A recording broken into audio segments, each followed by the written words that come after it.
그럼 오늘 이 자리에서 발표하겠습니다. 명가 설렁탕 본점과 2개 분점, 그리고 관련 부동산 전부를 차람 진혁이에게 물려주기로 했어요. 시어머니 최순자의 목소리가 연회장 전체를 채웠습니다. 100명이 넘는 하객들 앞에서요. 저는 그 순간 숨이 멎는 줄 알았습니다. 남편 진수는 제 옆에서 굳은 채 아무 말도 하지 못했고요. 15년이었습니다. 새벽 4시부터 육수를 끓이고 밤 11시까지 주방을 지킨 세월이요. 그런데 단 한마디 인정도 없이 그냥 지워지는 거였습니다. 진혁이가 아들을 낳아 대를 이었잖아요. 가압은 핏줄 따라가는 겁니다. 어머님의 말에 박수가 터졌습니다. 그 소리가 귀를 찢는 것 같았어요. 그때 남편이 천천히 손뼉을 치기 시작했습니다. 모두가 놀라 쳐다보는 가운데 진수는 차갑게 웃으며 말했습니다. 어머니, 축하드립니다. 그리고 영원히 떠날게요. 건강하세요. 그 말이 끝나자 연회장이 술렁였습니다. 하지만 그들은 몰랐습니다. 그날의 박수가 얼마나 긴 복수의 시작이었는지를요. 여러분의 구독, 좋아요는 더 많은 사연을 만드는 힘이 됩니다. 오늘의 사연, 지금 시작합니다. 안녕하세요. 저는 김은이라고 합니다. 지금부터 들려드릴 이야기는 제가 겪은 일인데요. 아직도 생각하면 가슴이 먹먹해지는 그런 이야기입니다. 남편 박진수와 결혼한 지 17년째 되던 해 가을이었어요. 시어머니 최순자 어르신의 칠순잔치가 있던 날이었죠. 동대문구 고급 연회장을 통째로 빌렸고 하객이 100명도 넘게 왔습니다. 명가 설렁탕이 그 동네에서 꽤 알려진 집이었거든요. 본점 하나에 분점 2개, 그리고 건물 몇 채를 가진 집안이었으니까요. 하지만 그 재산 중에 남편과 제가 손으로 만든 게 얼마나 되는지 그걸 아는 사람은 많지 않았습니다. 시아버지가 돌아가신 뒤 15년 동안 진수는 새벽 4시면 일어나 뼈를 우려내고 육수를 끓였어요. 저는 홀에서 손님을 맡고 계산을 보고 설거지까지 도맡았죠. 둘이서 하루에 18시간씩 일했습니다. 그렇게 가게가 커졌고 분점도 생겼어요. 명가 설렁탕이라는 이름이 입소문을 탄 건 남편의 손맛 덕분이었습니다. 그런데 칠순잔치날 모든 게 달라졌습니다. 어머님은 단상에 올라서서 마이크를 잡으셨어요. 하객들이 조용해지고 축하 인사가 끝난 뒤였습니다. 저는 딸 예은이 손을 잡고 남편 옆에 서 있었죠.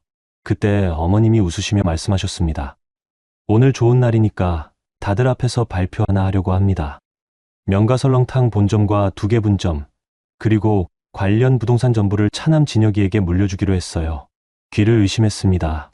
남편도 얼어붙은 표정이었어요. 하객들은 박수를 쳤습니다. 어머님은 계속 말씀하셨죠. 진혁이가 아들을 낳아서 대를 이었잖아요. 우리 집안은 3대째 설렁탕집인데 손자가 이어받아야죠. 장남 진수도 딸밖에 없으니 이제 동생한테 물려주는 게 맞습니다. 그 순간 제 손이 떨렸습니다. 옆에서 예은이가 제 치맛자락을 잡아당겼어요. 아이 얼굴이 창백해져 있었습니다. 6살밖에 안 됐지만 할머니가 무슨 말을 하는 건지 어렴풋이 알아들은 거였죠. 어머님. 남편이 낮게 불렀습니다. 하지만 어머님은 듣지 않으셨어요. 오히려 더 크게 웃으시며 말했습니다. 진수야, 너도 이해할 거 아니냐. 딸은 시집가면 끝이지. 가업은 아들이 이어야지. 하객들 사이에서 웅성거림이 일었습니다. 몇몇은 고개를 끄덕이기도 했어요. 저는 그 시선들이 칼처럼 느껴졌습니다. 15년 동안 밤낮 없이 일한 게, 손이 부르트도록 설거지한 게, 명절에도 쉬지 않고 가게를 지킨 게 전부 허공으로 사라지는 기분이었습니다. 그때 시동생 진혁이 단상으로 올라갔습니다. 그는 밝게 웃으며 마이크를 받아들었어요. 어머니, 감사합니다. 형님도 고생 많으셨고요. 제가 잘 이어받겠습니다. 앞으로 명가 설렁탕을 더 크게 키우겠습니다. 그의 아내 수연 씨도 옆에서 환하게 웃고 있었습니다. 마치 이미 다 알고 있었다는 듯한 얼굴이었어요. 저는 그제야 깨달았습니다. 이건 오늘 갑자기 결정된 게 아니라는 거요. 어머님과 진혁 부부는 이미 오래전부터 계획했던 거였습니다. 장남 부부는 그저 일만 하는 도구였고 이제 더는 필요 없으니 버려지는 거였죠. 남편은 아무 말도 하지 않았습니다. 그냥 서 있었어요. 주먹만 꽉 쥔 채로요. 저는 그 손이 하얗게 질린 걸 봤습니다. 그리고 남편의 턱이 떨리고 있다는 것도요. 진수는 화를 내는 사람이 아니었습니다. 평생 목소리 한 번 높인 적 없는 사람이었어요. 하지만 그날 그는 무너지고 있었습니다. 하객 중 한 명이 다가왔습니다. 먼 친척뻘 되는 분이었어요. 진수 씨, 속상하겠지만 어머님 뜻이시니 받아들여야지. 그래도 형제끼리 사이좋게 지내면 되잖아. 남편은 고개를 끄덕였습니다. 하지만 아무 말도 하지 않았어요. 저는 그 침묵이 무서웠습니다. 남편이 무너지는 소리가 들리는 것 같았거든요. 연애가 계속됐습니다. 사람들은 진혁 부부를 축하했고 어머님은 손자를 안고 웃으셨어요. 저희 가족은 구석 테이블에 앉아 있었습니다. 예은이가 제 품에 파고들며 물었어요. 엄마, 할머니가 우리 싫어하는 거야? 목이 메었습니다. 뭐라고 대답해야 할지 몰랐어요. 그냥 아이 머리를 쓰다듬어 줄 수밖에 없었습니다. 그때 남편이 천천히 자리에서 일어났습니다. 그리고 단상으로 걸어갔어요. 사람들이 놀라서 쳐봤습니다. 진수는 마이크를 잡지 않고 그냥 어머님 앞에 섰습니다. 어머니, 왜? 진수야. 축하드립니다. 그리고 남편은 박수를 치기 시작했습니다. 천천히, 또렷하게요. 연회장이 조용해졌습니다. 모두가 남편을 쳐다봤어요. 진수는 계속 박수를 치며 말했습니다. 동생, 잘 받았어. 어머니 뜻대로 잘 키우길 바란다. 진혁이 당황한 표정으로 형을 봤습니다. 어머님도 미간을 찌푸리셨어요. 하지만 남편은 웃고 있었습니다. 저는 그 웃음이 진짜가 아니라는 걸 알았어요. 그건 무너진 사람이 마지막으로 지키려는 체면이었습니다. 그리고 어머니, 저희는 이제 어머니 곁을 떠나겠습니다. 영원히요. 건강하세요. 연회장이 술렁였습니다. 어머님의 얼굴이 굳었어요. 진수야, 무슨 소리냐? 네가 어딜 간다는 거냐? 어머니께서 선택하셨잖아요. 동생을 택하셨으니 저희는 이제 필요 없는 거 아닙니까? 그러니 떠나는 게 맞죠. 남편의 목소리는 차가웠습니다. 저는 처음 들어보는 음색이었어요. 어머님이 다가오려 했지만 진수는 뒤로 물러섰습니다. 15년 동안 감사했습니다. 이제 저희 인생은 저희가 알아서 살겠습니다. 그리고 남편은 제 손을 잡았습니다. 예은이를 안아들고 연회장을 나섰어요. 뒤에서 어머님이 부르는 소리가 들렸지만 남편은 돌아보지 않았습니다. 저도 따라 나왔죠. 그렇게 우리는 칠순잔치장을 떠났습니다. 차 안은 고요했습니다. 남편은 핸들을 잡은 채 멍하니 앞을 보고 있었어요. 저는 뒷자리에서 예은이를 안고 눈물을 참았습니다. 아이는 잠든 척하고 있었지만 어깨가 미세하게 떨리고 있었어요. 우리 가족은 그렇게 무너졌습니다. 아무도 예상하지 못한 방식으로요. 집에 돌아온 뒤에도 남편은 말이 없었습니다. 그냥 방에 들어가 문을 닫았어요. 저는 예은이를 재우고 거실에 앉아 있었습니다. 시계 소리만 들렸어요. 밤 12시가 넘어서야 남편이 나왔습니다. 그는 제 앞에 앉아 조용히 말했습니다. 은희야, 미안해. 당신 잘못이 아니잖아. 그래도 미안해. 너랑 예은이한테. 남편의 눈이 붉어져 있었습니다. 저는 그의 손을 잡았어요. 우리 어떻게 할 거야? 모르겠어. 근데 한 가지는 확실해. 이제 어머니 밑에서는 못 살겠어. 가게도, 돈도 아무것도 안 바랄 거야. 그날 밤 우리는 새벽까지 이야기를 나눴습니다. 남편은 처음으로 15년 동안 쌓였던 모든 억울함을 토해냈어요. 새벽 4시에 일어나도 한 번도 고맙다는 말을 듣지 못한 것, 명절에도 쉬지 못하고 일했던 것, 예은이가 태어났을 때 아들이 아니네라는 말을 들었던 것, 그 모든 게 쏟아져 나왔습니다. 저도 말했어요. 시어머니 눈치 보며 살았던 17년 유산했을 때 이로 한마디 없이 다시 아들 낳으면 되지라던 말, 예은이가 유치원 졸업할 때도 오지 않으셨던 것, 그런 것들이요. 우리는 울었습니다.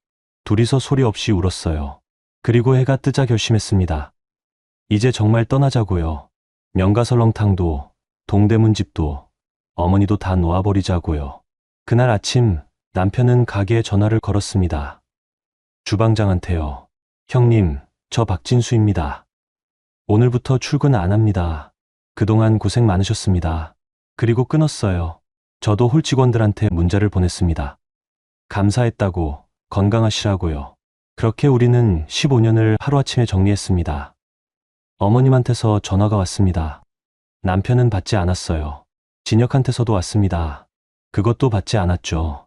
문자가 수십 통 쌓였지만 남편은 읽지도 않았습니다. 그냥 짐을 쌌어요. 우리 가족이 가진 건 별로 없었습니다. 옷가지 몇 벌, 예은이 장난감, 통장 하나요. 그게 전부였어요. 어디로 갈 거야? 제가 물었습니다. 남편이 대답했어요. 강원도 홍천. 거기 작은 집 하나 있어. 몇 년 전에 아버지가 사두신 곳인데 어머니도 모르는 곳이야.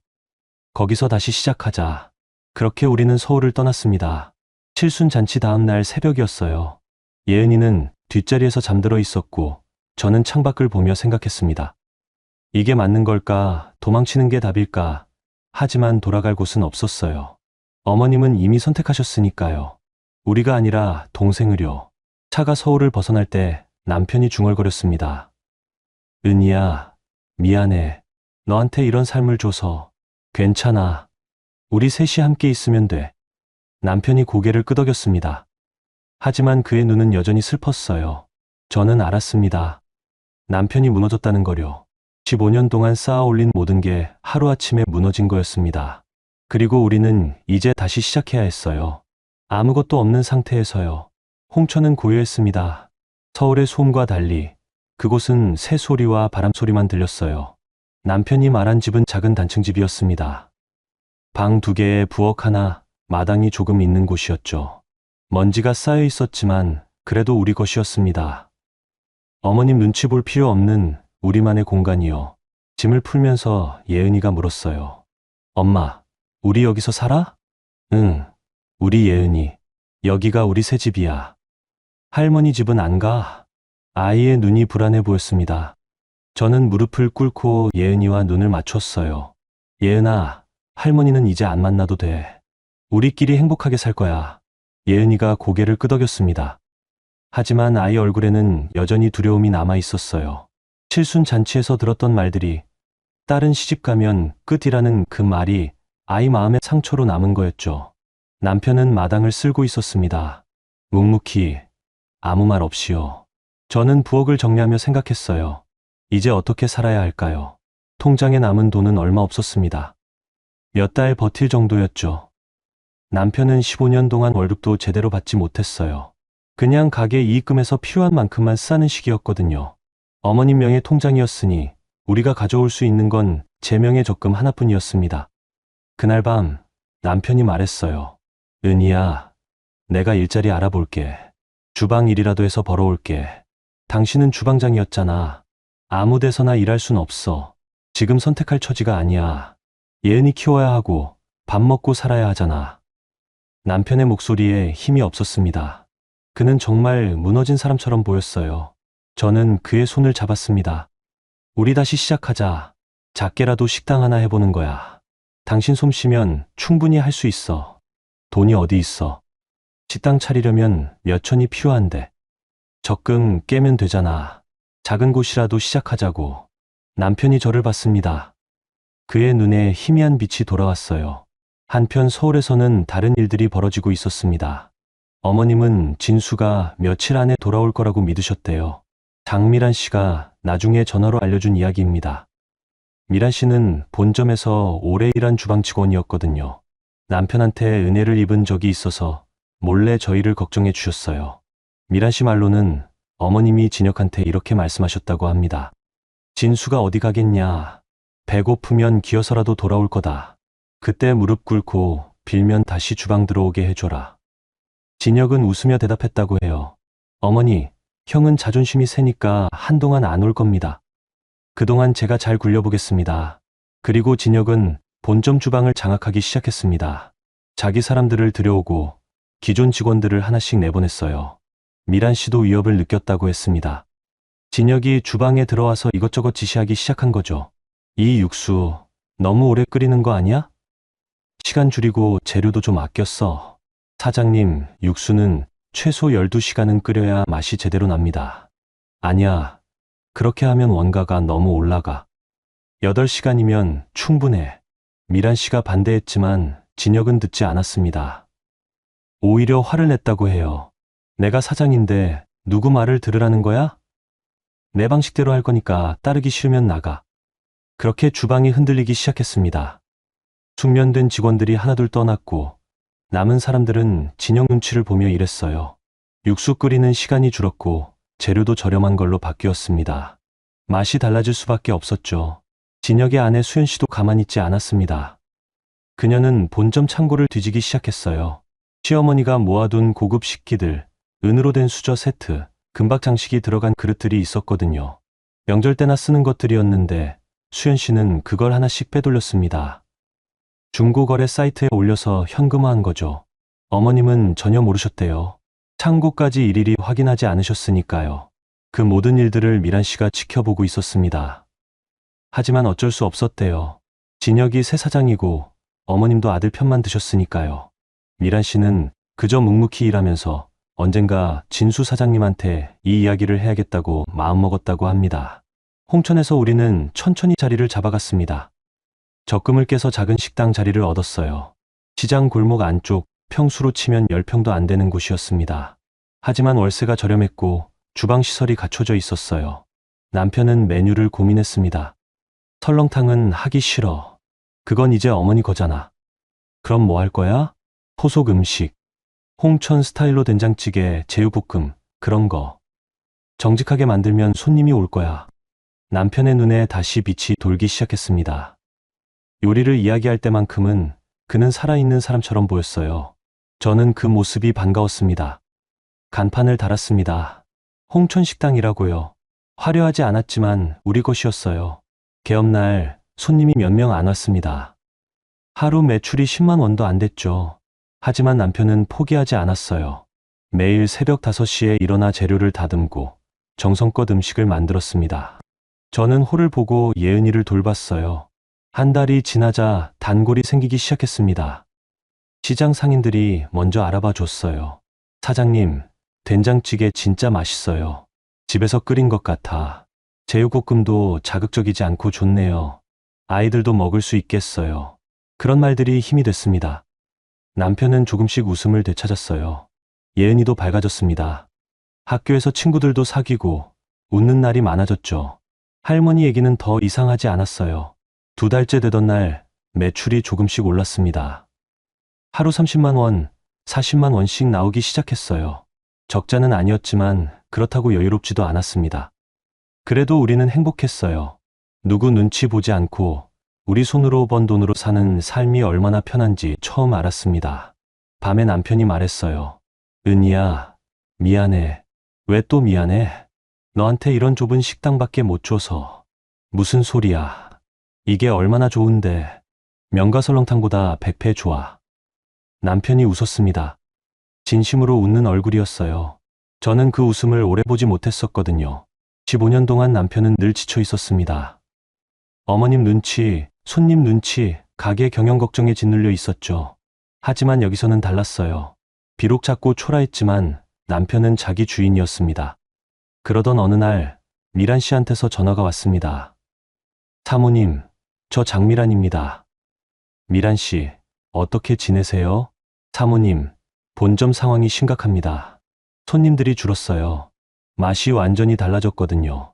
미란 씨는 그동안 있었던 일들을 차근차근 설명했습니다. 육수 재료가 바뀐 것, 끓이는 시간이 줄어든 것, 숙련된 직원들이 떠난 것, 수연 씨가 창고 물건을 빼돌린 것까지요. 저는 듣다가 한숨이 나왔습니다. 어머님은 뭐라고 하세요? 사장님은 모르세요. 차남 사장님이 잘하고 있다고만 보고 드리니까요. 근데 실제로는 단골들이 하나씩 끊고 있어요. 어제는 위생민원까지 들어왔습니다. 위생민원이요? 네. 손님이 국물에서 이상한 냄새가 난다고 신고했대요. 보건소에서 나올 수도 있대요. 저는 남편한테 이 이야기를 전했습니다. 남편은 잠시 침묵하더니 말했어요. 그럴 줄 알았어. 진혁이는 요리를 모르거든. 사업만 알지. 맛은 몰라. 어떻게 할 거야? 아무것도 안 할 거야.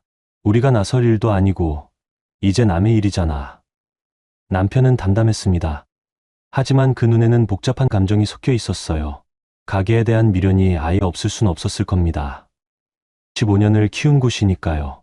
하지만 남편은 더 이상 그곳으로 돌아가고 싶어 하지 않았습니다. 우리는 이미 다른 삶을 시작했으니까요. 서울의 명가설렁탕은 조금씩 무너지고 있었습니다.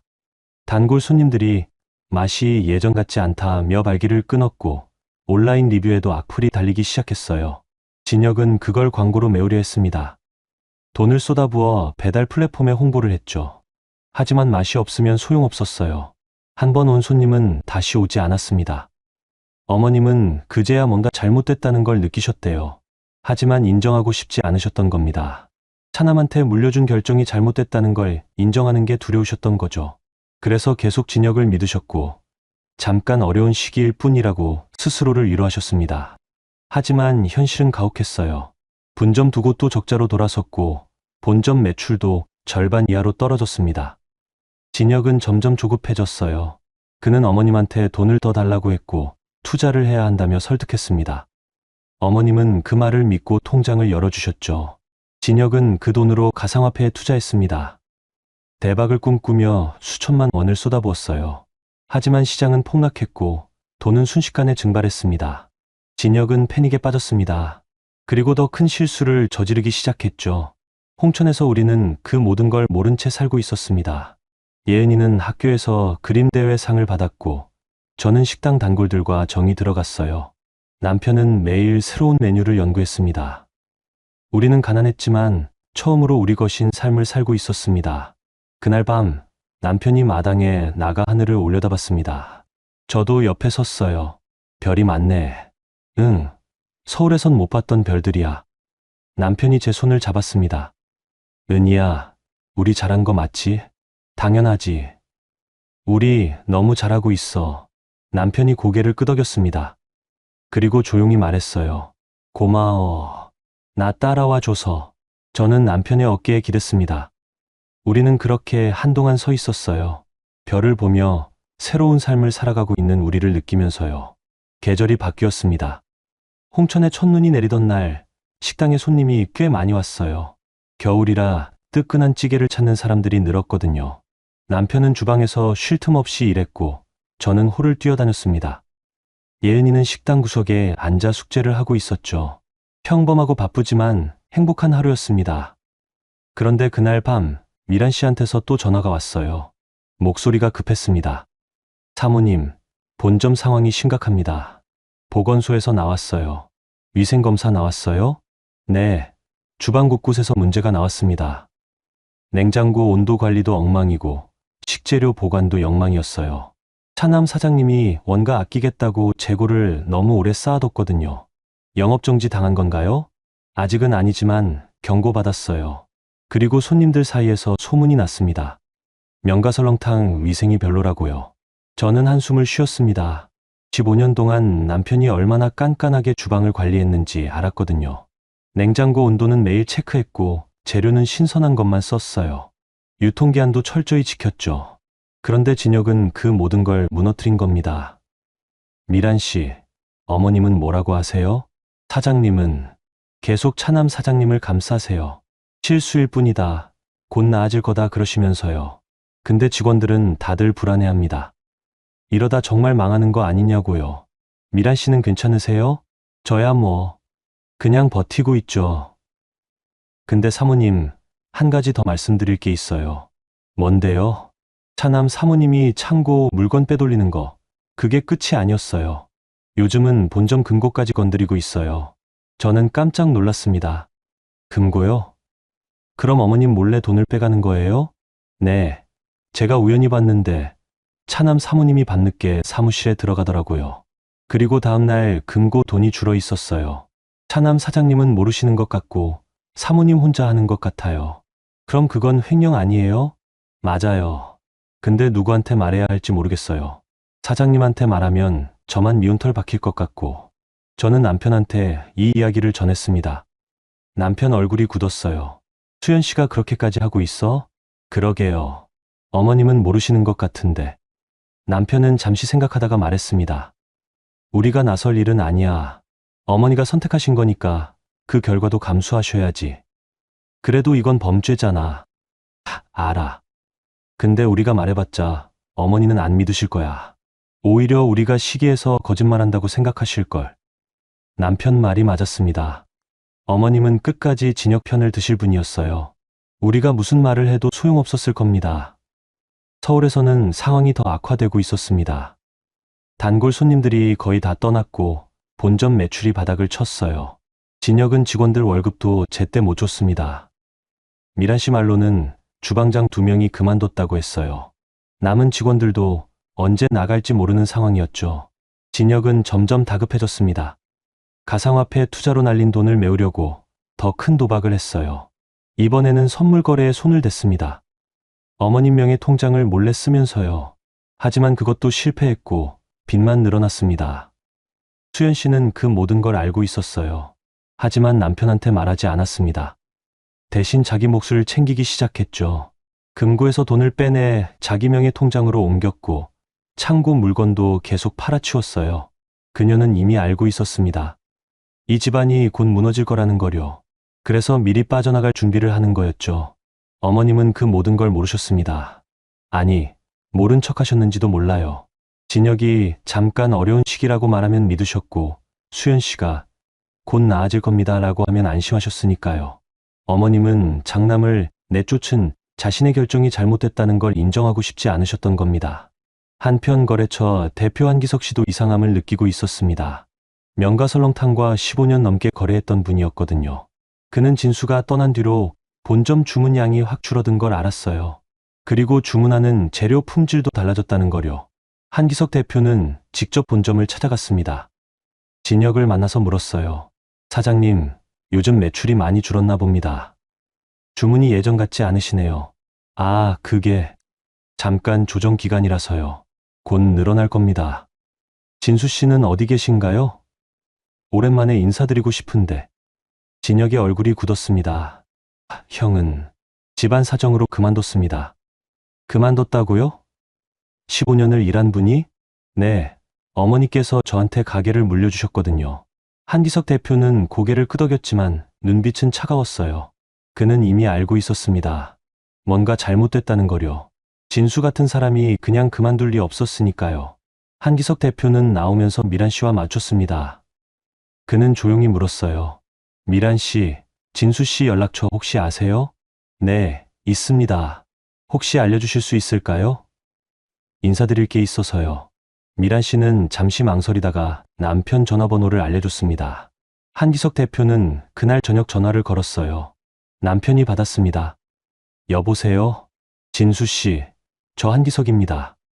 아, 대표님. 안녕하세요. 진수 씨, 그동안 어떻게 지내셨어요? 본점 갔다가 그만두셨다는 얘기 들었습니다. 남편은 잠시 침묵하다가 대답했어요. 네, 집안 사정이 있었습니다. 혹시 시간 되시면 제가 한번 찾아뵙고 싶은데요. 드릴 말씀이 있어서요. 저 지금 홍천에 있습니다. 괜찮습니다. 제가 가겠습니다. 남편은 주소를 알려줬습니다. 한기석 대표는 며칠 뒤 홍천을 찾아왔어요. 우리 식당에 들어서더니 주변을 둘러봤습니다. 이야, 작지만 깔끔하네요. 대표님, 커피라도 드릴까요? 아니요, 괜찮습니다. 진수 씨, 제가 온 이유는요. 한기석 대표는 본점 상황을 자세히 설명했습니다. 매출이 떨어진 것, 위생 문제가 생긴 것, 직원들이 떠난 것, 그리고 진혁이 재료 품질을 낮춘 것까지요. 남편은 조용히 들었습니다. 대표님, 그건 이제 저와 상관없는 일입니다. 알아요. 근데 진수 씨, 저는 15년 동안 당신과 거래하면서 당신이 얼마나 성실한 사람인지 봤습니다. 명가설렁탕이 커진 건 당신 덕분이에요. 그런데 지금 그 가게가 무너지고 있어요. 어머니께서 선택하신 겁니다. 저는 더 이상 그곳 사람이 아니에요. 맞아요. 근데 진수 씨, 혹시 나중에 필요하실 때가 오면 제가 도와드리고 싶어요. 당신은 제대로 대우받아야 할 사람입니다. 남편이 고개를 끄덕였습니다. 감사합니다, 대표님. 한기석 대표는 명함을 남기고 갔습니다. 남편은 그 명함을 한참 들여다봤어요. 저는 옆에서 물었습니다. 당신, 혹시 돌아가고 싶어? 아니, 절대 아니야. 근데, 가게가 무너진다는 게 좀 씁쓸하긴 해. 당신이 무너뜨린 게 아니잖아. 알아. 근데 그래도 15년을 일한 곳이니까. 남편은 복잡한 표정이었습니다. 미련은 아니었어요. 그냥 허탈함 같은 거였죠. 자기가 쌓아 올린 걸 다른 사람이 무너뜨리는 걸 보는 기분이었을 겁니다. 서울에서는 더 큰 일이 벌어지고 있었습니다. 분점 한 곳이 폐업했어요. 적자를 견디지 못한 거였죠. 진혁은 패닉 상태였습니다. 어머님한테 사실을 숨기려 했지만 결국 들통났어요. 어머님이 직접 분점을 찾아갔다가 문 닫힌 걸 본 겁니다. 진여가, 이게 무슨 일이냐? 어머니, 잠깐 정리하는 중입니다. 곧 다시 열 겁니다. 거짓말 마라. 임대료도 못 내서 쫓겨난 거 아니냐? 진혁은 변명할 말이 없었습니다. 어머님은 그제야 현실을 직면하기 시작했어요. 차남한테 가게를 물려준 게 잘못이었다는 거려. 하지만 인정하기엔 너무 늦었습니다. 이미 많은 것이 무너진 뒤였으니까요. 어머님은 그날 밤 진수한테 전화를 걸었습니다. 몇 달 만이었어요. 남편은 전화를 받았습니다. 진수야. 네, 어머니. 너 어디 있냐? 홍천에 있습니다. 홍천에서 뭐 하냐? 작은 식당 합니다. 어머님은 한참 침묵하시더니 말씀하셨어요. 진수야, 집에 돌아와라. 가게를 다시 네가 맡아라. 남편은 조용히 대답했습니다.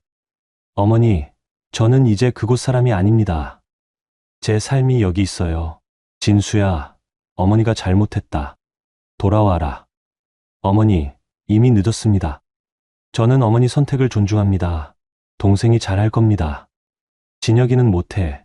가게가 망하고 있어. 남편의 목소리가 차가워졌습니다. 그건 어머니께서 감수하셔야 할 일입니다. 저는 더 이상 도와드릴 수 없어요. 진수야. 남편은 전화를 끊었습니다. 그리고 한참을 멍하니 앉아 있었어요. 저는 옆에서 그의 손을 잡았습니다. 남편이 말했어요. 은희야, 내가 너무 냉정한 것 같아? 아니야. 당신은 당신 삶을 선택한 거야. 어머님도 선택하셨잖아. 근데 어머니 목소리가 너무 힘없으셨어. 당신 잘못이 아니야. 남편은 고개를 끄덕였습니다. 하지만 그날 밤 남편은 잠을 제대로 자지 못했어요. 저는 알았습니다. 남편이 여전히 어머니를 사랑한다는 거요. 하지만 돌아갈 수는 없었어요. 우리는 이미 다른 길을 선택했으니까요. 겨울이 깊어졌습니다. 홍천에는 눈이 많이 왔고 식당은 평화로웠어요. 손님들은 따뜻한 음식을 찾아왔고 남편은 묵묵히 주방을 지켰습니다. 예은이는 학교에서 친구들과 눈사람을 만들고 왔다며 신나게 이야기했죠. 우리는 서울에서의 일들을 잊어가고 있었습니다. 그런데 어느 날 저녁 제 휴대폰에 진혁한테서 전화가 왔어요. 저는 받지 않으려 했지만 계속 울려서 결국 받았습니다. 형님, 저 진혁입니다. 무슨 일이에요? 형님, 어머니가 쓰러지셨어요. 저는 깜짝 놀랐습니다. 뭐라고요? 어머님이? 네, 갑자기 쓰러지셔서 병원에 계세요. 형님, 한 번만 올라와 주세요. 어머니가 형을 찾으세요. 저는 남편한테 이 이야기를 전했습니다. 남편 얼굴이 굳었어요. 어머니가 쓰러지셨대? 응, 진혁이가 병원에 계신데. 남편은 잠시 고민하다가 말했습니다. 내가 갈게. 나도 같이 갈까? 아니, 너랑 예은이는 여기 있어. 내가 다녀올게. 저는 불안했습니다. 하지만 남편을 보냈어요. 그는 그날 밤 서울로 올라갔습니다. 다음 날 아침 남편한테서 전화가 왔어요. 은희야. 응, 어머님은 괜찮으세요? 은희야, 어머니는 병원에 안 계셔. 네. 무슨 소리야? 진혁이가 거짓말한 거야. 어머니는 멀쩡하셔. 저는 등골이 오싹해졌습니다. 그럼 왜 거짓말을? 나한테 육수 비법이랑 거래처 명단을 내놓으라는 거야. 그걸 안 주면. 남편 목소리가 떨렸습니다. 은희야, 너 지금 어디 있어? 땅에 있는데? 예은이랑 지금 당장 집으로 가. 문 잠그고 나오지 마. 왜? 무슨 일인데? 진혁이가 사람을 보냈을 수도 있어. 너희를 협박하려고. 저는 심장이 멎는 줄 알았습니다. 예은이 손을 잡고 집으로 뛰어갔어요. 문을 잠그고 커튼을 쳤습니다. 예은이가 겁먹은 얼굴로 물었어요. 엄마, 무슨 일이야? 괜찮아. 우리 예은이. 엄마가 지켜줄게. 하지만 제 손이 떨리고 있었습니다. 정말 진혁이 사람을 보낸 걸까요? 설마 그렇게까지 할까요? 그날 오후 정말로 문을 두드리는 소리가 났습니다. 저는 숨을 죽였어요. 예은이를 꼭 안았습니다. 은희 씨, 나와보세요. 낯선 남자 목소리였어요. 저는 대답하지 않았습니다. 문 안 열면 억지로 열 겁니다. 차남 사장님이 보내셨어요. 저는 휴대폰을 꺼내 남편한테 전화를 걸었습니다. 하지만 받지 않았어요. 다시 걸었습니다. 여전히 안 받았죠. 저는 패닉에 빠졌습니다. 문을 두드리는 소리가 점점 커졌어요. 예은이가 울기 시작했습니다. 저는 아이를 안고 방 안쪽으로 물러났어요. 그때 문이 열리는 소리가 났습니다. 잠금 장치를 부순 거였어요. 두 남자가 들어왔습니다. 덩치가 큰 사람들이었어요. 은희 씨죠? 우리랑 같이 가시죠. 누구세요? 나가세요. 차남 사장님이 만나자고 하셨어요. 순순히 따라오시면 다칠 일 없을 겁니다. 저는 예은이를 더 꽉 안았습니다. 하지만 어쩔 수 없었어요. 그들은 강제로 저희를 차에 태웠습니다. 예은이는 계속 울고 있었고 저는 아이를 달래려 했지만 제 목소리도 떨리고 있었어요. 차는 서울로 향했습니다. 하지만 명가설렁탕 본점이 아니라 외곽의 창고로 갔어요. 어둡고 춥고 무서운 곳이었습니다. 창고 안에는 진혁과 수연 씨가 기다리고 있었어요. 형님, 오셨네요. 진혁은 웃고 있었지만 그 웃음이 섬뜩했습니다. 진혁 씨, 이게 무슨 짓이에요? 형님, 조용히 하세요. 저도 급해서요. 형한테 육수 비법이랑 거래처 명단 받아야 하거든요. 그게 뭔 소리예요? 형이 안 주니까 형님한테 부탁하러 온 거죠. 형님이 설득해 주세요. 안 그러면 진혁이 예은이를 봤습니다. 아이는 제 품에서 덜덜 떨고 있었어요. 안 그러면 아이까지 못 볼 수도 있어요. 저는 소름이 돋았습니다. 이 사람이 진짜 그럴 수 있다는 게 느껴졌거든요. 미쳤어요. 조카를 어떻게 하겠다는 거예요? 미친 게 아니라 절박한 거예요, 형님. 가게가 망하고 있어요. 빚도 엄청 쌓였고요. 형이 도와주지 않으면 우리 가족 다 망해요. 그건 당신들이 자초한 일이잖아요. 그래도 형이 책임져야죠. 형이 가게를 떠났으니까 이렇게 된 거잖아요. 말도 안 되는 논리였어요. 하지만 진혁은 진심으로 그렇게 믿고 있는 것 같았습니다. 자기 잘못은 하나도 없고 다 형 탓이라고요. 수연 씨는 옆에서 팔짱을 끼고 서 있었습니다. 그녀는 진혁보다 더 차가웠어요. 감정도 없는 것처럼 보였죠. 형님, 전화하세요. 사장님한테 육수 비법이랑 거래처 명단 넘기라고요. 그럴 수 없어요. 그럼 여기서 못 나가요. 아이랑 함께요. 예은이가 울음을 터뜨렸습니다. 저는 아이를 달래려 했지만 제 목소리도 떨리고 있었어요. 엄마, 무서워. 괜찮아. 우리 예은이. 엄마가 지켜줄게. 하지만 어떻게 지킬 수 있을까요? 저는 무력했습니다. 그냥 평범한 주부였고 아이를 안고 떨고 있는 엄마였어요. 진혁은 휴대폰을 꺼내서 제게 던졌습니다. 전화하세요. 형한테. 저는 휴대폰을 들었습니다. 손이 너무 떨려서 제대로 누르지도 못했어요. 결국 통화 버튼을 눌렀고 남편이 받았습니다. 은희야. 여보. 은희야, 괜찮아? 예은이는? 우리 창고에 갇혀 있어. 남편의 숨소리가 거칠어졌습니다. 진혁이 그 자식이. 진혁이 휴대폰을 빼앗았습니다. 형, 잘 들어. 육수 비법이랑 거래처 명단. 지금 당장 넘겨. 안 그러면 형수님이랑 조카 못 볼 거야. 진혁아, 너 미쳤구나. 미친 게 아니라 절박한 거야. 형이 안 도와주면 우리 가족 다 죽어. 그러니까 빨리 넘겨. 전화기 너머로 남편의 거친 숨소리가 들렸습니다. 그리고 조용한 목소리가 들려왔어요. 진혁아, 내가 지금 가고 있다. 은희랑 예은이한테 손가락 하나 대지 마. 내가 도착하면 다 줄게. 빨리 와. 1시간 넘으면 보장 못해. 전화가 끊겼습니다. 진혁은 만족스러운 표정이었어요. 수연 씨도 미소 지었습니다. 저는 예은이를 안고 구석에 앉았어요. 아이는 계속 울고 있었고 저도 눈물이 났습니다. 우리가 뭘 잘못했길래 이런 일을 당해야 하지? 15년 동안 성실하게 일했을 뿐인데, 가족을 지키려 했을 뿐인데 왜 이렇게까지 당해야 하는 걸까요? 저는 분노보다 허탈함이 먼저 왔어요. 그리고 두려움이요. 1시간쯤 지났을 때 창고 문이 열렸습니다. 남편이 들어왔어요. 얼굴이 창백했고 숨을 헐떡이고 있었습니다. 은희야. 남편이 달려와 저희를 안았습니다. 예은이가 아빠 품에 파고들며 울었어요. 아빠. 괜찮아. 우리 예은이. 아빠가 왔어. 진혁이 다가왔습니다. 형, 가져왔어? 남편이 일어섰습니다. 그리고 진혁을 똑바로 봤어요. 진혁아, 너 정말 끝까지 가려고? 형이 주면 끝이야. 빨리 내놓으라고. 남편은 가방에서 노트 하나를 꺼냈습니다. 이게 육수 비법이야. 거래처 명단은 내 휴대폰에 있어. 진혁이 노트를 낚아챘습니다. 수연 씨가 남편 휴대폰을 빼앗았어요. 그들은 확인하더니 만족스러운 표정을 지었습니다. 좋아. 형, 이제 가도 돼. 남편은 저와 예은이를 일으켰습니다. 우리는 창고를 나왔어요. 차에 타자마자 남편이 경찰에 신고했습니다. 감금과 협박 당했습니다. 위치 보내드릴게요. 전화를 끊고 남편이 저를 봤습니다. 은희야, 미안해. 내가 너희를 지키지 못했어. 당신 잘못이 아니야. 아니야, 내 잘못이야.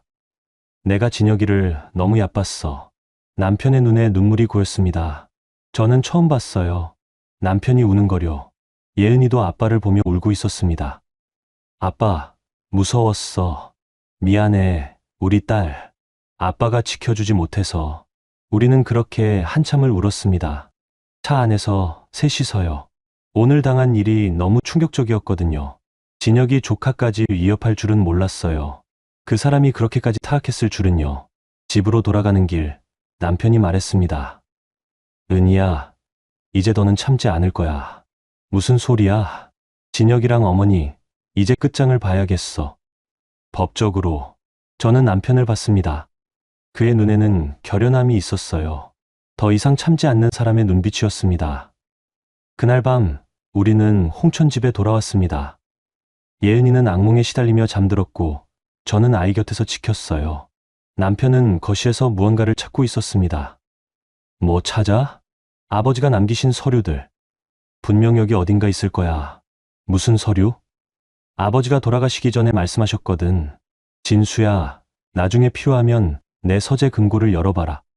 거기 네가 필요한 게 있을 거다라고. 저는 깜짝 놀랐습니다. 그런 말씀이 있었어? 응. 그때는 무슨 소린지 몰랐는데 이제 알 것 같아. 남편은 서재 구석에서 작은 금고를 찾았습니다. 비밀번호를 눌렀어요. 아버지 생일이었죠. 금고가 열렸고 안에는 봉투 하나가 있었습니다. 남편이 봉투를 열었습니다. 그 안에는 유언장이 있었어요.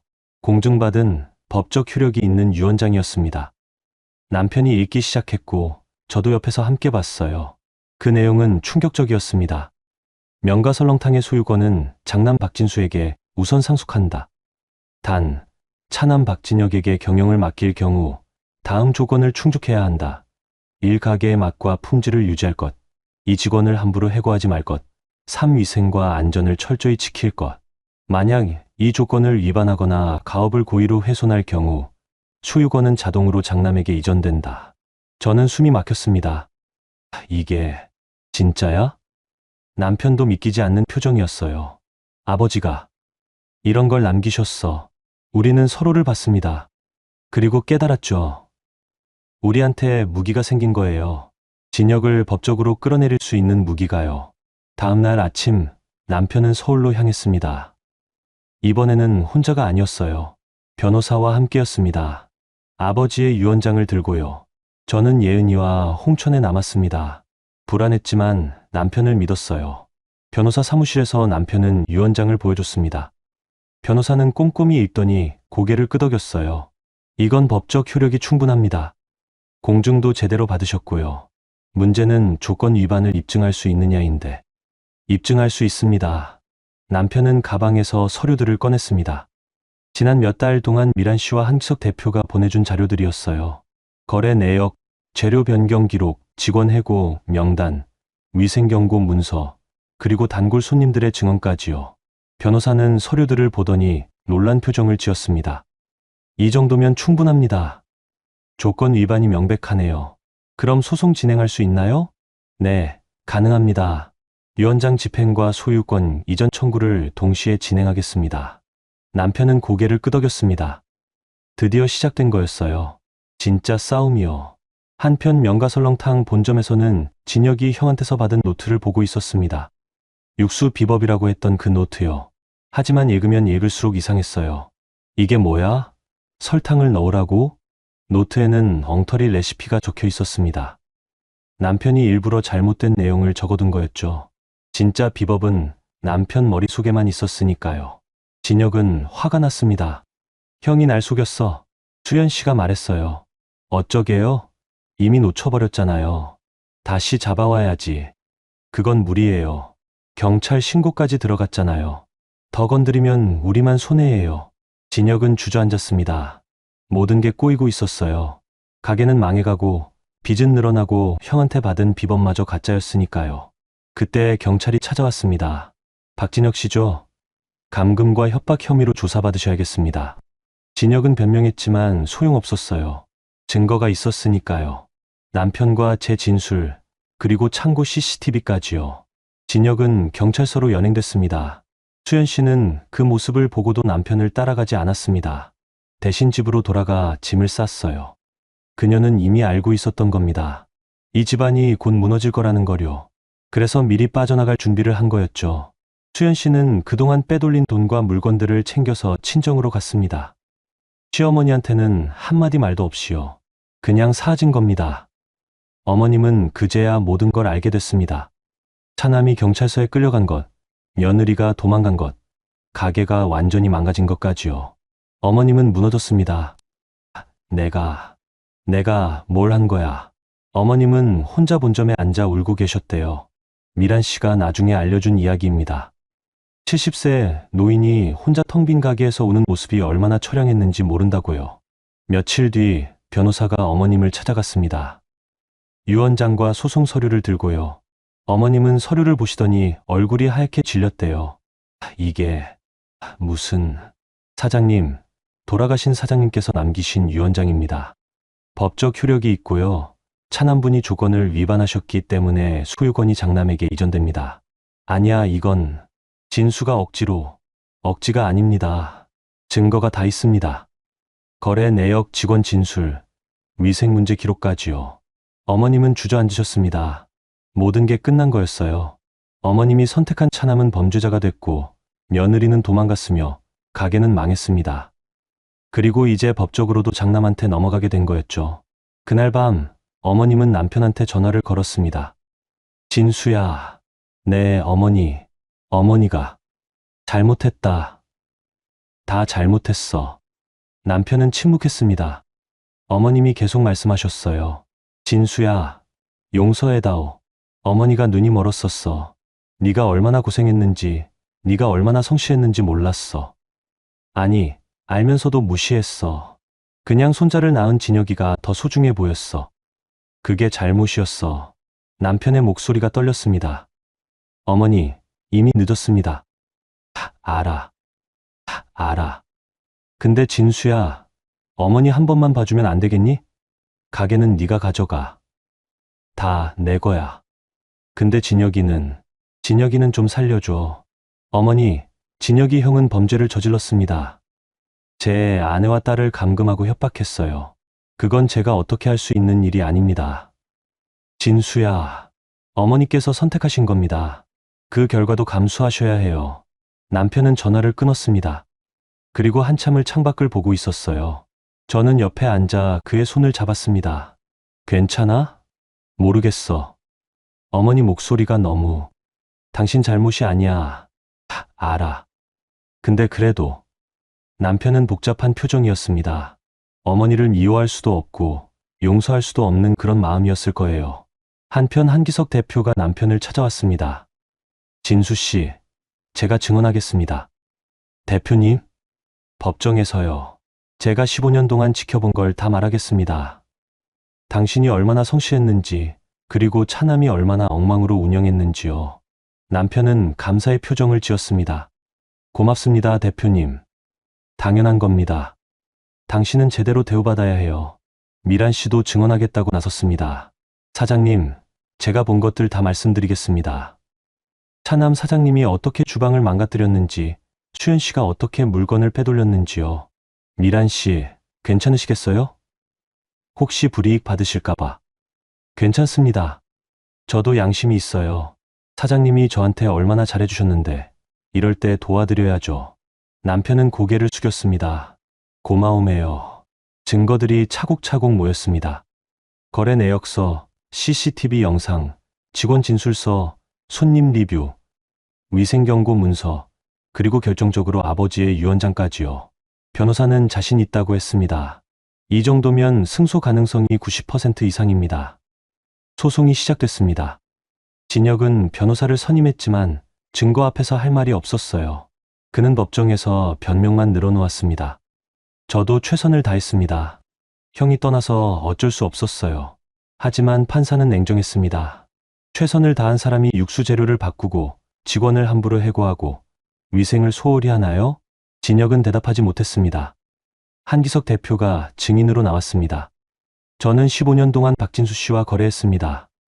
그는 새벽 4시면 일어나 육수를 끓였고 한 번도 재료를 속이지 않았습니다.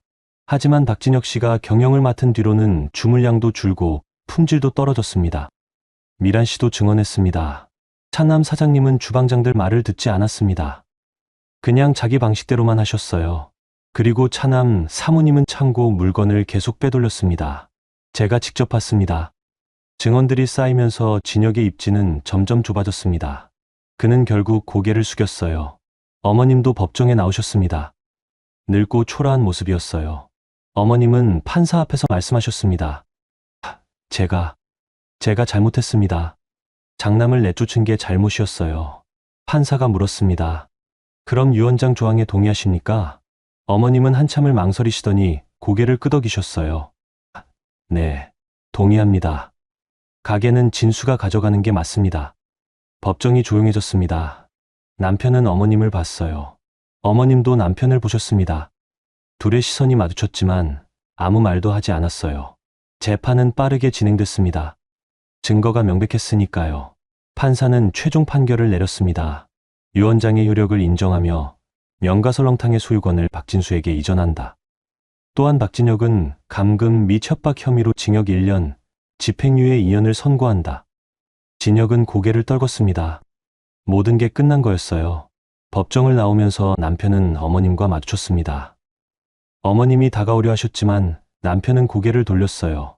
그리고 그냥 지나쳤습니다. 저는 남편 옆에서 그 모습을 봤어요. 남편의 뒷모습이 쓸쓸해 보였습니다.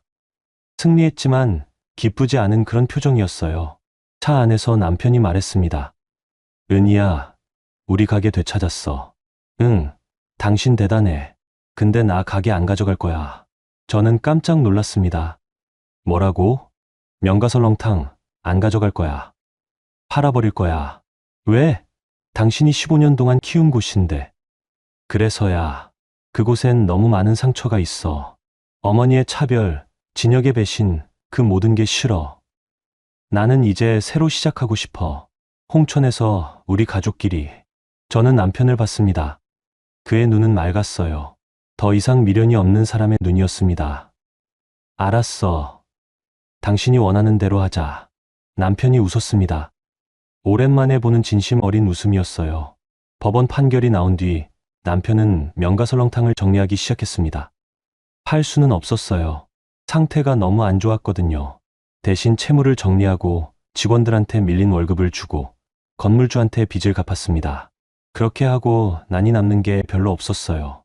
진수 씨, 이 정도면 괜찮습니다. 변호사가 말했습니다. 적어도 빚은 다 갚았으니까요. 남편은 고개를 끄덕였습니다. 5년을 일한 대가치고는 초라했지만 그래도 깨끗하게 정리된 거였으니까요. 진혁은 집행유예를 받았지만 이미 모든 걸 잃은 상태였습니다. 가게도 돈도 아내도 없었어요. 수연 씨는 완전히 연락을 끊었고 진혁은 혼자 남았습니다. 어머님은 진혁과 함께 작은 아파트로 이사하셨습니다. 고급 아파트는 팔아서 빚을 갚는 데 썼고 남은 돈으로 작은 곳을 얻으신 거였죠. 어머님은 급격히 늙으셨대요. 미란 씨가 한번 찾아뵙고 전화로 알려줬습니다. 사모님, 어르신께서 많이 힘들어하세요. 매일 장남분 이야기만 하신대요. 저는 남편한테 이 이야기를 전했습니다. 남편은 아무 말도 하지 않았어요. 그냥 창밖을 보고 있었습니다. 한편 명가설렁탕 본점은 문을 닫았습니다. 더 이상 운영할 수 없는 상태였거든요. 단골들도 다 떠났고 평판도 바닥이었으니까요. 간판이 내려가는 걸 미란 씨가 사진으로 보내줬어요.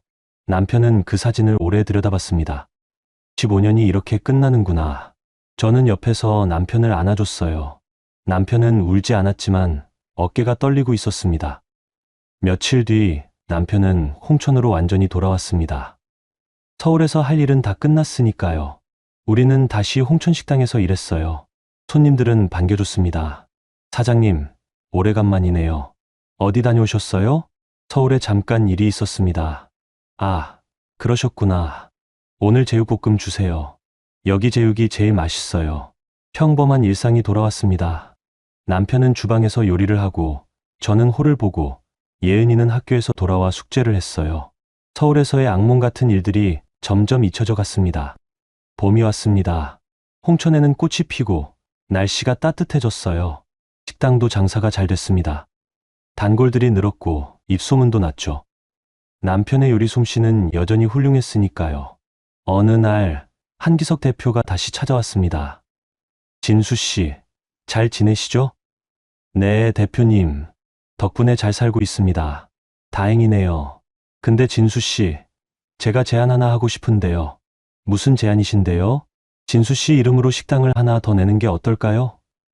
제가 투자하겠습니다. 남편은 놀란 표정이었어요. 저한테요? 네, 진수 씨 실력이면 충분히 성공할 수 있어요. 작은 곳 하나만 해도 금방 커질 겁니다. 남편은 잠시 생각하다가 고개를 저었습니다. 감사하지만 사양하겠습니다. 왜요? 좋은 기회인데. 대표님, 저는 이제 크게 벌고 싶지 않아요. 그냥 가족이랑 행복하게 살고 싶습니다. 이 작은 식당이면 충분해요. 한기석 대표는 고개를 끄덕였습니다. 알겠습니다. 진수 씨가 원하시는 게 그거라면요. 근데 언제든 마음 바뀌시면 연락 주세요. 네, 고맙습니다. 한기석 대표가 돌아간 뒤 저는 남편한테 물었어요. 당신 진짜 괜찮아? 좋은 기회였는데. 괜찮아. 나는 더 이상 큰 걸 원하지 않아. 그냥 우리 셋이 평화롭게 사는 게 좋아. 저는 남편을 안았습니다. 그의 선택이 자랑스러웠어요. 여름이 왔습니다. 예은이는 1학년이 됐고 친구들도 많이 사귀었어요. 아이는 더 이상 할머니 이야기를 하지 않았습니다. 서울에서의 일들을 잊어가는 것 같았어요. 그런데 어느 날 저녁 식당 문이 열리더니 낯익은 사람이 들어왔습니다. 어머님이었어요. 저는 깜짝 놀랐습니다. 남편도 주방에서 나와 어머님을 봤어요. 어머님은 많이 늙으셨습니다. 얼굴에 주름이 깊었고 허리도 굽으셨어요. 진수야, 어머니, 어떻게 여기를? 미란이한테 주소 물어봤다. 한번 봐야 할 것 같아서. 어머님은 식당 안을 둘러보셨습니다. 작은 곳이구나. 네, 작지만 저희한텐 충분합니다.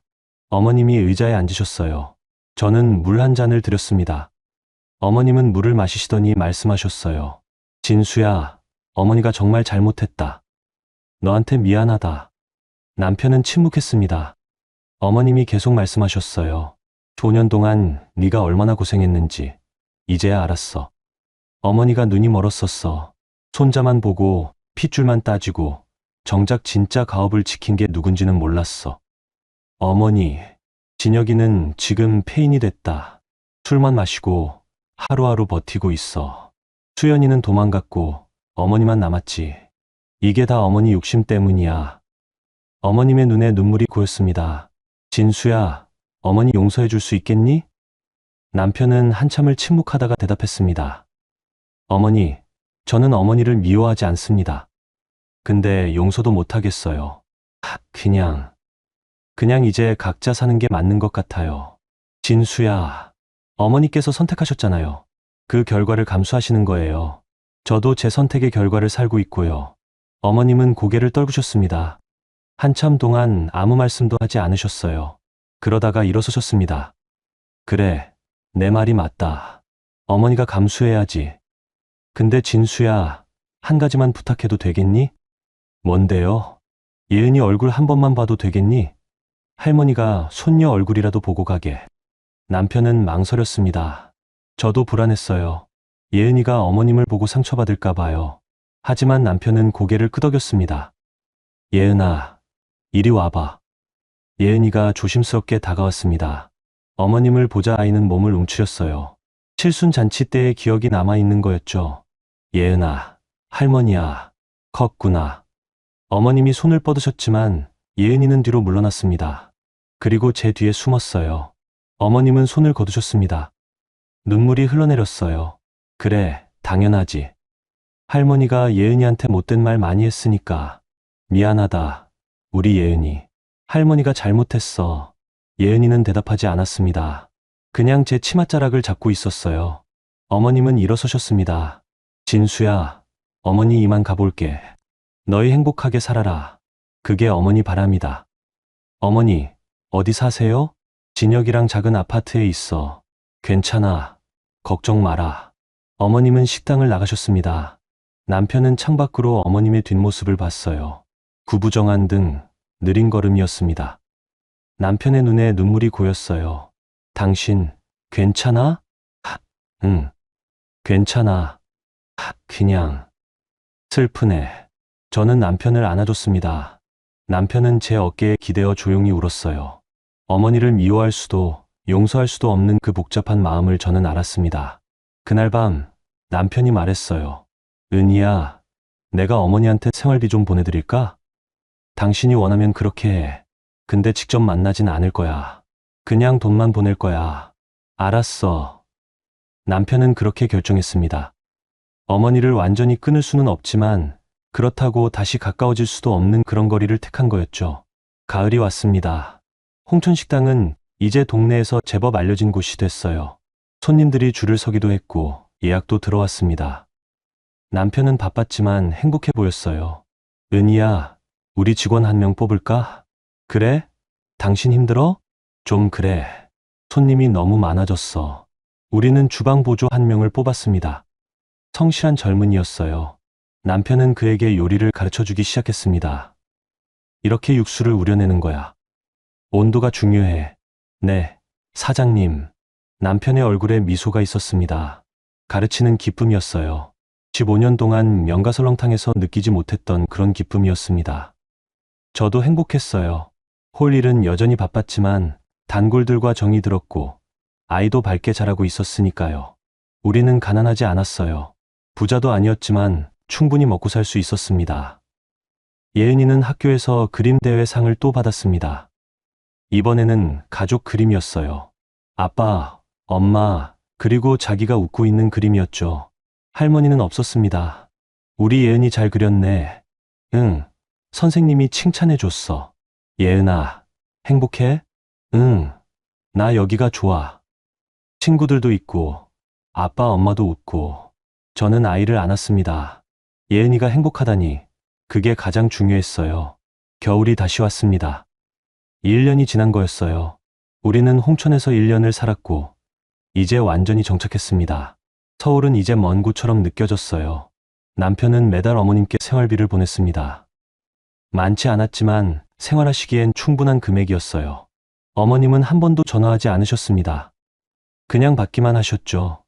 미란 씨한테서 가끔 소식이 왔습니다. 진혁이 조금씩 정신을 차리고 있다고요. 작은 식당에서 설거지 일을 한다고요. 수연 씨는 여전히 연락이 없다고 했습니다. 사모님, 어르신께서 많이 외로워하세요. 그래도 장남분이 보내주시는 돈으로 잘 지내시긴 해요. 미란 씨, 어머님 건강은 괜찮으세요? 좀 약하세요. 당뇨도 있으시고, 근데 병원은 잘 다니시니까 괜찮으실 거예요. 저는 남편한테 이 이야기를 전했습니다. 남편은 고개를 끄덕였어요. 다행이네. 건강하시기만 하면 돼. 남편은 더 이상 어머니를 원망하지 않는 것 같았어요. 그냥 담담하게 받아들이는 거였죠. 과거는 과거고, 이제 각자의 길을 가는 거라고요. 2년이 흘렀습니다. 홍천식당은 이제 동네 명소가 됐어요. 서울에서도 찾아오는 손님들이 있었습니다. 홍천 가면 꼭 들러야 하는 맛집이라고 블로그에도 많이 올라왔죠. 남편은 주방 보조를 한 명 더 뽑았고, 저도 홀 직원을 고용했어요. 식당이 커진 건 아니었지만 일손이 필요할 만큼 바빠진 거였습니다. 예은이는 이제 초등학교 3학년이 됐어요. 키도 많이 자랐고 밝은 아이가 됐습니다. 서울에서의 상처는 거의 사라진 것 같았어요. 엄마, 나 오늘 친구 집에 놀러 가도 돼? 그래, 우리 예은이. 조심해서 다녀와. 응. 예은이가 뛰어나가는 모습을 보며 저는 웃었습니다. 이렇게 평범하게 자랄 수 있다는 게 얼마나 감사한지 몰라요. 그런데 어느 날 미란 씨한테서 급한 전화가 왔습니다. 사모님, 어르신께서 쓰러지셨어요. 네. 어머님이요? 네. 아파트에서 혼자 계시다가 쓰러지셨대요. 지금 병원에 계세요. 저는 남편한테 이 소식을 전했습니다. 남편 얼굴이 굳었어요. 어머니가 병원 어디래? 홍천 근처 종합병원이래요. 차남 분이 모셔다 드렸대요. 남편은 잠시 고민하다가 말했습니다. 가봐야겠어. 나도 같이 갈까? 아니, 나 혼자 갈게. 너는 예은이 봐줘. 남편은 서둘러 병원으로 갔습니다. 저는 불안한 마음으로 기다렸어요. 몇 시간 뒤 남편이 돌아왔습니다. 얼굴이 창백했어요. 어떻게 됐어? 당뇨 합병증이래. 심각하진 않은데. 앞으로 계속 관리해야 한대. 어머님 어디 계세요? 입원하셨어. 일주일 정도 계실 거래. 남편은 소파에 앉아 한숨을 쉬었습니다. 저는 옆에 앉아 그의 손을 잡았어요. 진혁이는 병원에 있었어. 많이 초라해져 있더라. 설거지 일한다면서. 어머님이 뭐라고 하셨어? 아무 말씀 안 하셨어. 그냥 눈물만 흘리시더라. 남편의 목소리가 떨렸습니다. 은희야, 나 어머니를 어떻게 해야 할까? 당신이 결정해. 내가 뭐라고 할 수 있는 일이 아니야. 남편은 한참을 생각하다가 말했습니다. 어머니 모셔올까? 저는 놀랐습니다. 모셔온다고? 응, 여기로. 우리 집에. 당신 괜찮아? 어머님이 당신한테 얼마나. 알아. 근데 그래도 어머니야. 혼자 아파트에서 쓰러지시는 걸 그냥 둘 순 없어. 저는 남편을 봤습니다. 그의 눈에는 결심이 담겨 있었어요. 알았어. 당신이 그렇게 하고 싶으면 그렇게 하자. 근데 조건이 있어. 뭔데? 예은이한테 함부로 하시면 안 돼. 그리고 우리 삶에 간섭하시면 안 돼. 당연하지. 그건 내가 확실히 말씀드릴게. 남편은 다시 병원으로 갔습니다. 어머님한테 말씀드리려고요. 어머님은 남편의 제안을 듣고 눈물을 흘리셨대요. 진수야, 정말 괜찮겠니? 네, 어머니. 근데 조건이 있습니다. 남편은 제가 말한 조건들을 전달했습니다. 어머님은 고개를 끄덕이셨어요. 알았다. 어머니 아무 말도 안 할게. 그냥 조용히 살게. 일주일 뒤 어머님이 퇴원하셨습니다. 남편이 모시고 왔어요. 우리 집은 작았지만 작은 방 하나를 어머님께 드렸습니다. 어머님은 집에 들어서자마자 고개를 숙이셨어요. 은희 아가, 고맙다. 어머니가 너한테 못된 짓 많이 했는데. 어머님, 괜찮습니다. 이제 건강이나 잘 챙기세요. 어머님은 눈물을 흘리셨습니다. 저도 마음이 복잡했어요. 이 사람이 저한테 얼마나 못되게 굴었는지 기억했지만 그래도 이제는 늙고 병든 노인일 뿐이었으니까요. 예은이는 어머님을 보고 숨었습니다. 여전히 두려워하는 거였어요. 어머님은 그 모습을 보고 더 슬퍼하셨습니다. 예은아, 할머니가 미안해. 예은이는 대답하지 않았습니다. 그냥 제 뒤에 서 있었어요. 어머님은 조용히 방에 들어가셨습니다. 그날 밤 남편이 말했어요. 은희야, 고마워. 뭐가? 어머니 받아줘서. 당신이 원한 일이잖아. 그래도 너한테는 어려운 일이었을 텐데. 저는 남편을 안았습니다. 괜찮아. 우리 이제 새로 시작하는 거야. 과거는 과거고. 어머님은 정말 조용히 사셨습니다. 식당 일에 간섭하지 않으셨고 예은이한테도 거리를 두셨어요. 그냥 방에 계시다가 식사 시간에만 나오셨습니다. 처음엔 어색했어요. 식탁에 어머님이 계신 게요. 하지만 시간이 지나면서 익숙해졌습니다. 어머님은 밥을 드시면서 남편한테 조용히 물으셨어요. 진수야, 오늘 장사 잘 됐니? 네, 어머니. 괜찮았습니다. 다행이다. 네가 성실하니까 잘 되는 거야. 그 말에 남편이 놀란 표정을 지었어요. 어머님이 처음으로 인정해 주신 거였으니까요. 며칠이 지나자 어머님은 조금씩 예은이한테 다가가려 하셨습니다. 하지만 조심스럽게요.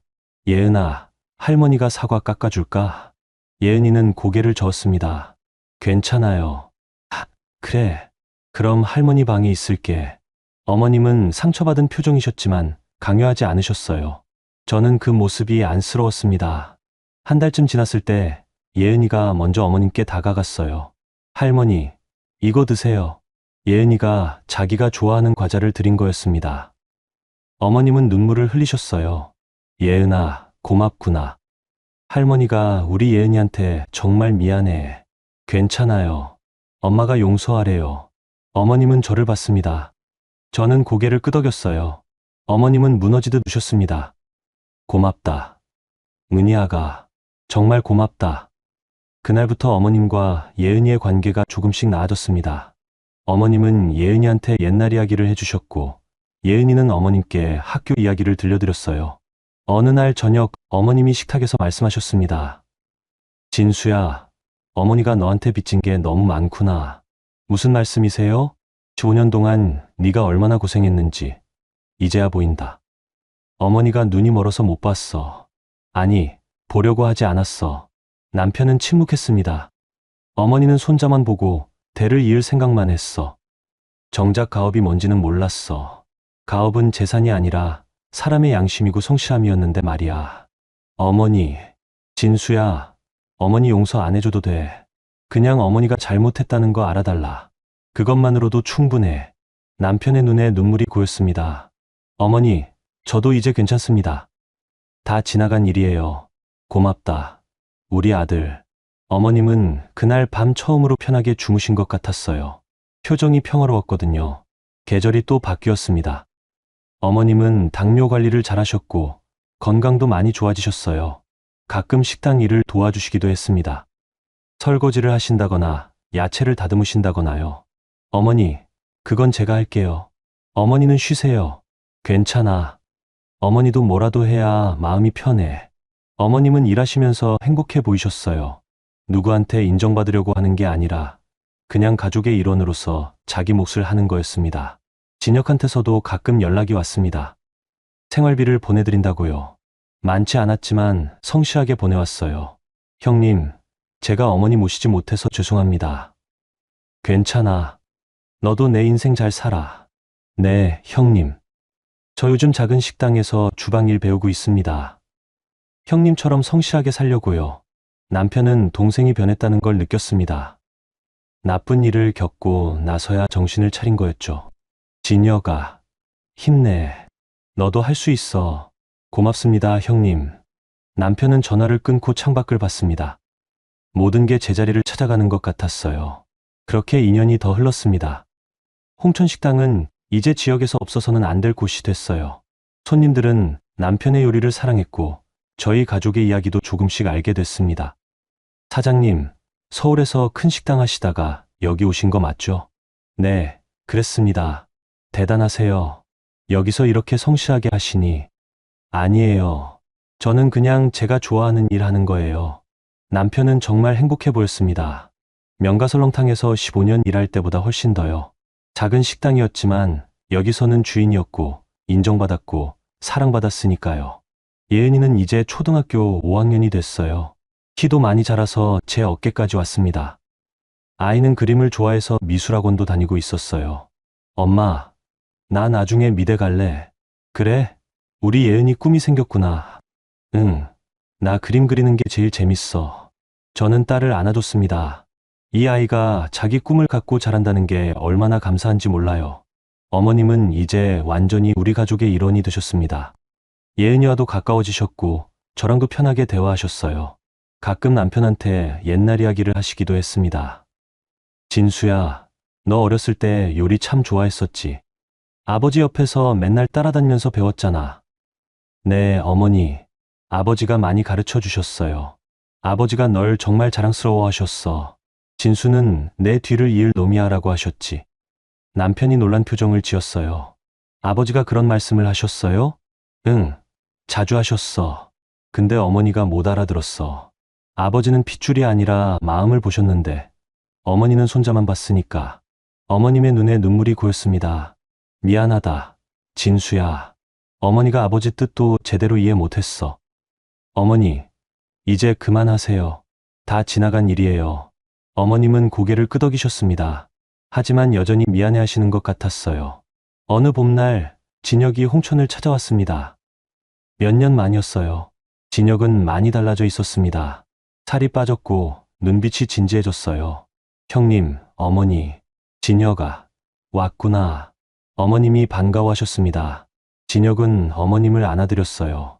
어머니, 건강하세요? 그래, 어머니 괜찮아. 형님이 잘 챙겨주셔. 진혁이 남편을 봤습니다. 형님, 정말 감사합니다. 어머니 모셔주시고. 괜찮아. 어머니니까. 형님, 저 요즘 작은 식당에서 주방장 하고 있습니다. 형님처럼 성실하게 하려고 노력하고 있어요. 잘하고 있구나. 네, 많이 배웠습니다. 진짜 요리가 뭔지, 성실함이 뭔지. 진혁의 눈에 진심이 담겨 있었어요. 남편도 느낀 것 같았습니다. 진혁아, 힘내. 너도 잘할 수 있어. 고맙습니다, 형님. 진혁은 하루 묵고 돌아갔습니다. 떠나면서 어머님께 말했어요. 어머니, 제가 돈 좀 더 모으면 어머니 모시러 올게요. 아니야, 진혁아. 어머니는 여기가 좋아. 형님 곁에 있는 게 편해. 진혁은 고개를 끄덕였습니다. 서운해 보이기도 했지만 이해하는 것 같았어요. 여름이 왔습니다. 식당은 여전히 잘 됐고 우리 가족은 행복했어요. 예은이는 학교에서 상을 또 받아왔고 남편은 새로운 메뉴를 개발하고 있었습니다. 은희야, 이거 한번 먹어봐. 남편이 새로 만든 찌개를 떠서 제게 줬어요. 와, 맛있다. 이게 뭐야? 홍천식 버섯찌개. 지역 특산물 버섯 써서 만들었어. 대박이다. 이거 메뉴에 넣자. 남편이 환하게 웃었습니다. 이런 순간이 행복이었어요. 크게 벌지는 못해도 우리끼리 행복하게 사는 거요. 가을이 왔습니다. 단풍이 들고 홍천은 아름다웠어요. 손님들도 단풍 구경 왔다가 식당에 들렀습니다. 사장님, 여기 경치 좋고 음식도 맛있어요. 완전 힐링되는 곳이네요. 감사합니다. 자주 오세요. 저는 손님들을 배웅하며 웃었습니다. 이 작은 식당이 누군가에게 힐링이 된다니 뿌듯했어요. 겨울이 다시 왔습니다. 어머님은 건강하게 겨울을 나셨고 예은이는 눈사람을 만들며 놀았어요. 남편은 따뜻한 음식을 만들며 손님들을 맞이했습니다. 크리스마스 날 우리 가족은 작은 파티를 했어요. 어머님, 남편, 저, 그리고 예은이. 4명이서요. 건배. 우리는 주스를 들고 건배했습니다.